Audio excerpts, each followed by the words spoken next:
Comment configurer son email pro sur System.io? C'est clairement la suite de la vidéo où je te montre comment connecter ton nom de domaine. Si tu ne l'as pas encore vu, il suffit de cliquer là. On continue maintenant. La première étape, c'est de retourner sur Infomaniac et d'activer sa boîte mail. Puis après, on va la connecter à son compte System.io. Pour rappel, tu as un petit lien d'affiliation sur Infomaniac. C'est le service qu'on a utilisé. Donc, si tu passes par mon lien, merci beaucoup. C'est parti. La première étape, on retape son nom de domaine. On valide, on recherche. Je passe par là parce que c'est beaucoup plus simple. Ici, c'est marqué qu'on a déjà ce nom de domaine. Forcément, je suis connecté à mon compte, donc il détecte automatiquement. Il suffit de cliquer sur les trois petits points. Commander un service mail.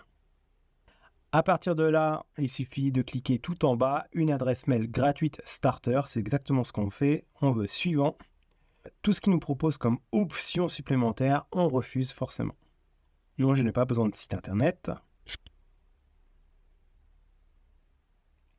Ici, je n'ai strictement rien à payer, ce qui est normal parce qu'elle est offerte.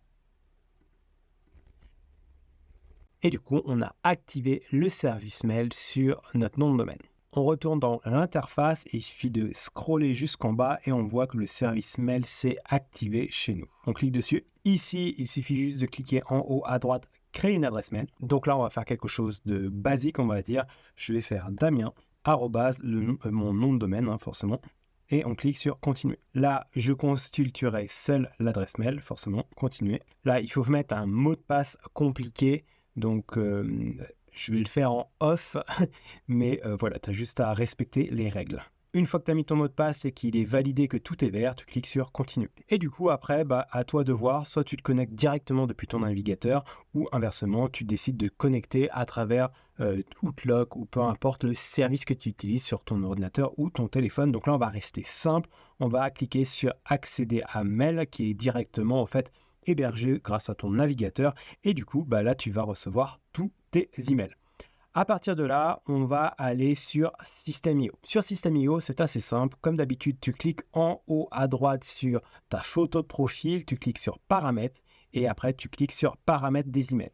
Ici, moi, j'ai déjà une adresse mail, mais on va en rajouter une nouvelle et on va cliquer ici pour configurer l'adresse mail de l'expéditeur. Et du coup, là, tu rajoutes simplement ton adresse mail que tu viens de créer. Tu cliques sur sauvegarder. Et là, le statut est en attente parce que l'adresse mail doit être vérifiée. Et en fait, tout simplement, c'est que System.io vient de t'envoyer un mail pour valider, entre guillemets, ton adresse mail. Et là, on voit bien System.io. Configurer l'adresse mail de l'expéditeur dans System.io. Vous devez configurer cette adresse mail en utilisant machin. Vous devez vérifier votre email en cliquant ici. Je clique ici. Je décide d'y aller quand même. Continuer vers le site. L'adresse mail a été confirmée. Donc là, je clique sur confirmer tout en haut. Et on retourne aux paramètres des emails. Maintenant, l'adresse mail est vérifiée. Donc tu l'as vu, connecter son email pro chez System.io, c'est quelque chose de très facile. Alors là, pour le tuto, j'en ai deux sur mon compte System.io. Personnellement, tu n'en as pas besoin de deux, il t'en suffit d'une. Voilà, et puis ça donne un aspect pro. Et voilà, vidéo tuto, n'oublie pas de lâcher le petit like et le petit commentaire et de t'abonner à la chaîne YouTube si ça a été utile dans ton développement business.